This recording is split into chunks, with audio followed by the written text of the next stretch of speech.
সুধী দর্শক মণ্ডলী কেমন আছেন? আজকের বিষয়টি খুব ইম্পর্ট্যান্ট এবং ইন্টারেস্টিং টপিক। অনেকেই প্রশ্ন করেন যে মধু তো একটি মহৌষধ, কিন্তু ডায়াবেটিস রোগীদের ক্ষেত্রে এইটি কি খাওয়া যাবে কিনা? আজকের বিষয়টুকু দেখলেই বুঝতে পারবেন যে আসলে কি। আমি একটু বিস্তারিত যাব। দেখুন, আমাকে যদি প্রশ্ন করেন, অনেকেই অধৈর্য হয়ে প্রশ্ন করেন যে ডাক্তার সাহেব এত ঘ্যানর ঘ্যানর না করে বলে দেন খাবো কি খাবো না। দেখুন, জিনিসটুকু যদি বোঝেন আপনার জন্য ভালো হয়, মনে গেঁথে থাকবে। আমি সেইভাবেই চাই। আমি খুব চিপ মার্কেটিং করার জন্য কিন্তু এগুলো করি না। আমি চাই ব্যক্তিগতভাবে আপনারা শিখুন, জানুন, বুঝুন। এইটি হচ্ছে আসল কথা। আমার যদি আপনি ইউটিউবের ভিডিওগুলো দেখেন বুঝতে পারবেন যে আমার শত শত ভিডিও সব হচ্ছে শিক্ষণীয়। এক কথায় বলে দিলে আপনার মাথায় থাকবে, মনে থাকবে না, কেন কি। আমি চাই আপনারা আমাদের কথাগুলো বুঝেন। অনেকেই বলবেন হয়তো পয়সা ইনকামের জন্য আমার মেগাবাইট খাচ্ছেন, এগুলো কিছু না। এই ইউটিউব থেকে আমার ইনকাম তেমন একটা হয় না। মাসে $2000 খরচ হয় ইউটিউবের ভিডিও বানাতে, আর আমার ইনকাম হয় ইউটিউব থেকে হয়তো বা $100-150। আসলে ওগুলো কিছু নাই। তো যাই হোক, আসুন সবাই মিলে শিখি। মধু হচ্ছে ফুলের নির্যাস, যেটি মৌমাছি এইটিকে কালেক্ট করে ফুল থেকে, এবং বারবার মুখের মধ্যে তাদের অন্ত্রে যায়, অন্ত্র থেকে মুখে আসে, জাবর কাটতে থাকে। তারপর ওরা মৌচাকে এটি জমা রাখে, যেন অভাবের সময় বা শীতকালে তারা এটিকে শক্তি হিসেবে ব্যবহার করতে পারে। কিন্তু আমরা কি করি? আমরা মৌচাক থেকে সরিয়ে ফেলি, মধুর সেই খাদ্য আমরা নিয়ে ফেলি। যাই হোক, এইটি হচ্ছে মধু।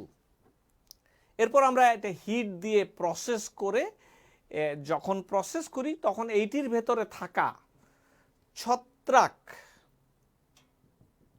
এবং ওয়াক্স অর্থাৎ মোম, এগুলোকে সরিয়ে ফেলে আমরা এটাকে প্রসেসড করে ফেলি, পাস্তুরাইজ বলা হয় তখন। তাই র হানির মধ্যে ডিরেক্টলি যেটি আপনি ওখান থেকে এনে করে খাচ্ছেন সেটির মধ্যে ছত্রাক আছে, মোম আছে, কিন্তু যখন প্রসেস করা হয় তখন থাকে না। তাই র হানি, যেটি কাঁচা হানি, সেটিকে বলা হয়, এটি অ্যালার্জিতে কাজে দেয়। কারণ এটির মধ্যে বিভিন্ন পোলেন জাতীয় পদার্থ সেই ফুলের এগুলো থাকে। তো যিনি রেগুলারলি খান তার শরীরে এই অ্যালার্জেনগুলোর এগেনস্টে একটি অ্যান্টিবডি তৈরি হয় বা প্রতিরোধক তৈরি হয়। তাই যাদের অ্যালার্জি আছে, মধু যদি সবসময় রেগুলারলি খায় তারা, তাহলে তাদের ভেতরে ওই অ্যালার্জির হবার সম্ভাবনা থাকে না। তাই বলে বোতলে বোতলে তারা মধু খাবে তা নয়, একটি নির্দিষ্ট নিয়মে খেতে হয়। যা বলছিলাম, এটির নিউট্রিশন ফ্যাক্ট নিয়ে কিছু না বললেই নয়। এটি হচ্ছে নিউট্রিশন ফ্যাক্ট। যখন মধু কিনবেন বাহিরে লেখা থাকে, আমি একটু মুখে বলি এটির নিউট্রিশন ফ্যাক্ট কি। 1 টিস্পুনে প্রায় 64 ক্যালোরি থাকে। এর 80% হচ্ছে শর্করা, সিম্পল শর্করা, যেটি ভালো নয়। 20% পানি বা পানীয় পদার্থ। এটির মধ্যে মনোস্যাকারাইডই বেশি থাকে, যেমন ফ্রুক্টোজ, গ্লুকোজ থাকে বেশি। এটির antiseptic, antibacterial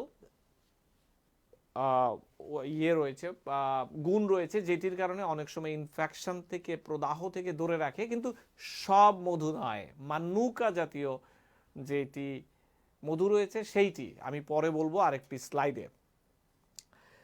zero fibre, zero fat, zero আমিষ এটির ভেতরে, বাট প্রচুর সুগার জাতীয় পদার্থ রয়েছে। 38% ফ্রুক্টোজ, 31% গ্লুকোজ, মাল্টোজ 7%, সুক্রোজ 1.3%, পানি থাকে প্রায় 20%, সেটি বললাম।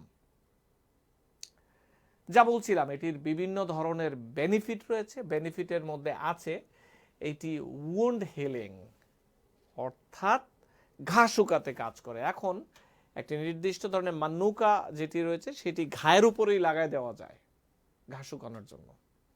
আবার অনেকে মুখে খান, সেটি দিয়ে ভাবেন রোগ প্রতিরোধ ক্ষমতা বাড়ে, সেটি নিয়ে খুব বেশি বলা নেই। যাই হোক, এটি অনেক সময় ডায়রিয়া প্রতিরোধে, ডায়রিয়ার চিকিৎসায় কাজ করে। এটির মধ্যে প্রচুর পানি রয়েছে, পটাশিয়াম রয়েছে, যার কারণে এটি অনেক সময় ডায়রিয়া রোগীদের ক্ষেত্রে দেওয়া হয়। অ্যাসিড রিফ্লাক্স, যারা গ্যাসে ভোগেন তাদের ক্ষেত্রেও এটি কাজ করে। অনেকের কোল্ড, কাফ, সর্দি কাশির যে লক্ষণ রয়েছে সেই ক্ষেত্রেও অনেকে ব্যবহার করেন। তবে কখনোই মধু 1 বছরের নিচে শিশুদের জন্য আপনারা না দেন। এটি আমি আরেকটি স্লাইডে, আরেকটি ভিডিওতে আমি বলবো। অনেকে এটিকে সুগারের সাবস্টিটিউট হিসেবে ব্যবহার করেন ডায়াবেটিক রোগীরা, কিন্তু এটি কতটুকু ঠিক সেটি আমি পরে বলছি। মেডিসিনাল কাজে এটির ব্যবহার হয়, স্ট্রেস কমায়, দুর্বলতা কমায়, ঘুমের যে ওলটপালট সেটি কমায়, চোখের জ্যোতিতে সাহায্য করে, অনেকে মুখের গন্ধ হয় সেটিতেও কিছু একটি নির্দিষ্ট মধু রয়েছে সেটি কাজ করে, পাকস্থলীর ক্ষত সারাতে এটি কাজ করে, ডায়রিয়াতে ব্যবহৃত হয়, ত্বকের ক্ষততেও ব্যবহার হয়। এখন মধুর একটি সমস্যা হলো যে এটির গ্লাইসেমিক ইন্ডেক্স। মধু, এখন কথা হচ্ছে মধু নাকি সুগার ডায়াবেটিস রোগীদের ক্ষেত্রে, নাকি কোনোটাই নয়, সেটি নিয়ে নির্দিষ্টভাবে আমরা চলুন একটু আলোচনা করি। প্রথমে জেনে নিন যে গ্লাইসেমিক ইন্ডেক্স কি। আমরা আগেও বলেছি গ্লাইসেমিক ইন্ডেক্স হচ্ছে একটি পদার্থ যেটি কতটুকু খেলে কতটুকু সুগার বাড়াবে এবং কত তাড়াতাড়ি বাড়াবে। ধরুন একটি উচ্চ গ্লাইসেমিক ইন্ডেক্স সম্পন্ন খাবার, 70-এর উপরে গ্লাইসেমিক ইন্ডেক্স থাকলে এটি দেখুন সাই করে সুগার বাড়িয়ে দিবে। আর যে ধরুন মধুর বেলাগুলি, এটি একটি উচ্চ, এটি মধ্যমের শেষের দিকে, এটি গ্লাইসেমিক ইন্ডেক্স সাই করে বাড়িয়ে দেবে। আমি আগে বলেছি মিষ্টি আলু ফাইবার আছে এটিতে, যেই কারণে এটি আস্তে আস্তে বাড়াবে সুগার। ব্যাপারটির পার্থক্য এটি। তাই চিনি খেলেও যদি এরকম সুগার বাড়ে, মধু খেলেও এরকমই বাড়ার কথা। তাহলে মধু কিভাবে সর্বোত্তম ঔষধ হয় আসছি। ফাইবারযুক্ত যেগুলো এগুলো এইভাবে বাড়ে। তো তাই মধু এবং সুগার এই লেভেলেই কিন্তু করে। আচ্ছা, যা বলছিলাম, মধুর গ্লাইসেমিক ইন্ডেক্স 58-59, আর সুগার যে চিনি খাচ্ছে সেইটির হচ্ছে 60। দুটোটি কাছাকাছি মধ্যম গ্লাইসেমিক ইন্ডেক্স সম্পন্ন। দেখুন, যে কোনো ডায়াবেটিক রোগীর মধু খেলে সুগার বাড়ার কথা, কারণ এটি মধ্যম পড়ছে। চেষ্টা করতে হবে নিম্ন গ্লাইসেমিক ইন্ডেক্সের কোনো কিছু যদি পাওয়া যায়, সেরকম নাই যেটি সুগারি। যাই বলছিলাম,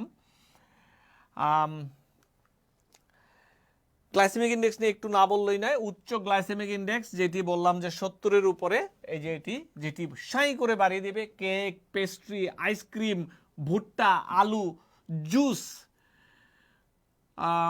ওয়াফল, বার্গার, দেখুন এগুলো হচ্ছে উচ্চ, এগুলো খাওয়া যাবে না ডায়াবেটিক রোগীদের ক্ষেত্রে। আর মধ্যম, আমি তো বলেছি আগে মধু এবং চিনি পড়ছে, কলা আছে, দেখুন চিন্তা করে দেখুন কলা আছে এটির মধ্যে, গ্রেপস এটি আছে, অবাক কাণ্ড। পাইনঅ্যাপল মানে হচ্ছে, পাইনঅ্যাপলকে বাংলায় কি বলছি আমরা? আনারস। আচ্ছা, সবচেয়ে ভালো ডায়াবেটিকদের ক্ষেত্রে স্বল্প যেগুলো, সেগুলোকে সবসময় খাওয়া যায়, শসা, চেরি, মাছ, আপেল, হ্যাঁ, mushroom, strawberry, this are good things. তো এইটা যাই হোক, তো তাই বলে কি হানি খাওয়া যাবে না? হ্যাঁ যাবে, একটি নির্দিষ্ট ভাবে খেতে হবে, নির্দিষ্ট নিয়মে। যা বলছিলাম, এই যে আপনার ধরুন সুগারের ব্যাপারে বলছি, এইটিতে কিন্তু কোনো অ্যাডেড কোনো ভাইটামিন নাই, কোনো মিনারেলস নেই, কার্বোহাইড্রেট লোড কিন্তু একই। তাই মধু আর সুগারের প্রপার্টি প্রায় কাছাকাছি, শুধু মধুতে অ্যান্টিব্যাকটেরিয়াল প্রপার্টি রয়েছে এবং কিছু বেনিফিট রয়েছে এডেড। কিন্তু ডায়াবেটিক রোগীদের ক্ষেত্রে শর্করা নিয়ন্ত্রণ ক্ষেত্রে আমরা যা বলতে চাই, পার্থক্য নেই। যেটি নিয়ে আমাদের সমস্যা সেটিতে পার্থক্য নেই। তাহলে যার ডায়াবেটিস নিয়ন্ত্রণে নেই তার ক্ষেত্রে কিন্তু দোনোটির একটিও ঠিক না, এইটি কিন্তু মনে রাখবেন। এই জায়গাটিতেই মেসেজটি আজকের ক্লিয়ার। তাহলে কি মধু তাদের জন্য হারাম হয়ে গেল? যদি মোটামুটি নিয়ন্ত্রণ থাকে, 1 চা চামচ ভাগ করে ভেঙে সারাদিনে হয়তো একটু খাওয়া যেতে পারে, কিন্তু এখন একবারে এক চায় সকালে খেয়ে ফেললেন, সুগার হয়ে যাবে অনেক, সেটি যেন না হয়। যদি নিয়ন্ত্রণে থাকে আপনার ডায়াবেটিস, এইটি হচ্ছে কথা, মনে থাকবে আশা করি। তবে সুগার তো একেবারেই খাওয়া যাবে না, সেটির মধ্যে প্রচুর প্রদাহকারী উপাদান থাকে, সেটি শুধু অ্যাভারেজই নয়, সেটি খারাপও। যা বলছিলাম, মধুতে কিছু রিস্ক আছে, আমি বললাম যাদের ডায়াবেটিস নিয়ন্ত্রণে নেই তারা বিপদে পড়বেন, একমাত্র নিয়ন্ত্রণে থাকলেই সম্ভব খাওয়া। শিশুদের ক্ষেত্রে যাদের বয়স 1 বছরের নিচে মধু খাওয়ানো যাবে না। অনেকেই আমরা যুদ্ধে, আমরা যখন ঝগড়া হয় স্বামী স্ত্রীতে, তখন বলি যে তোমাকে জন্মের পরে মুখে মধু দেওয়া হয়নি। আসলে জন্মের পরে মুখে মধু দেওয়াটা ঠিক নয়, সেটি নিয়ে আমি আরেকটি স্লাইডে আসব। আপনারা যারা জানেন না তারা কিন্তু জন্মের পরে এই শিশুর মুখে কোনোভাবেই যেন মধু না দেন, হারাম, অর্থাৎ দেয়া যাবে না, সেটি আমি মিন করছি। সেটি নিয়ে পরে বলবো না। আশা করছি ভালো লেগেছে। মেসেজ একটি, মধু, সুগার, তাদের রক্তে গ্লুকোজ বাড়ানোর ক্ষমতা একই। যদি সম্ভব হয় পরিহার করুন, এটি হচ্ছে মেসেজ। ভালো থাকুন, সুস্থ থাকুন। এতক্ষণ আমি সাথে ছিলাম ডাক্তার ফেরদৌস খন্দকার, যুক্তরাষ্ট্রের নিউ ইয়র্ক থেকে।